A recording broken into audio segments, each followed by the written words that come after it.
فبأي آلاء ربكما تكذبان۔ پیارے نبی محمد صلی اللہ علیہ وسلم نے فرمایا، اور کتنی پیاری حدیث ہے، یہ ہماری سوچ ہونی چاہیے، من کانت الآخرۃ ہمہ، جس کو آخرت کی فکر لگی ہوتی ہے،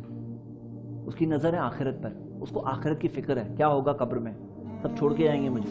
اکیلے رہوں گا وہاں پہ، کیا ہوگا میرا حال، کیا ہوگا حال میرا قیامت کے دن، 50,000 سال کے برابر دن،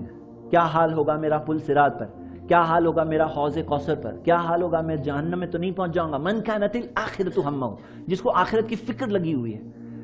جعل اللہ غناہ فی قلبہ، اللہ اس کے دل میں مالداری پیدا کرے گا، اللہ اس کے دل میں مالداری پیدا کرے گا، وجمع لہ شملہ، اللہ اس کے معاملات کو جمع کر دے گا، معاملات کو آرگنائز کر دے گا، واتتہ الدنیا، اور دنیا اس کے پاس آئے گی، وہی راغمہ، ذلیل ہو کر آئے گی، رغمہ یرغمو مطلب ناک رگڑتے ہوئے دنیا آئے گی اس کے پاس، کس کے پاس؟ جس کو آخرت کی فکر لگی، اس کے ساتھ 3 چیزیں ہوں گی، کیا 3 چیزیں ہوں گی؟ نمبر 1،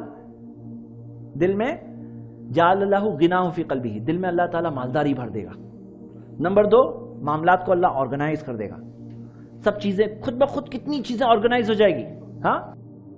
اور دنیا اس کے پاس آئے گی ذلیل ہو کر، ومن کانت الدنیا ہمہ، لیکن جس کو دنیا کی فکر لگی ہوئی ہے، صرف دنیا دنیا دنیا دنیا دنیا، دعا بھی کرتے ہیں تو صرف دنیا، ہاں، ربنا آتینا فی الدنیا حسنہ، بس ادھر تک ہے دعا ان کی، صرف دنیا، یہ مل جائے، یہ مل جائے، یہ مل جائے، یہ مل جائے، دنیا ہی دنیا، بس اتنا ہے ان کا، ان کی صرف نظر دنیا تک ہے۔ تو اللہ کے رسول محمد صلی اللہ علیہ وسلم نے فرمایا، من کانت الدنیا ہمہ جعل اللہ فقرہ بین عینیہ،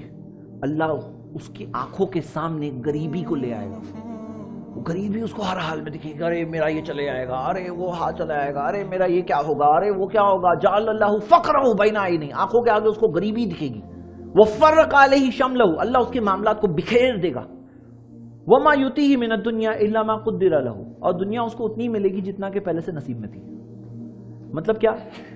تو میرے بھائیوں، فکر کرو کس کی؟ آخرت۔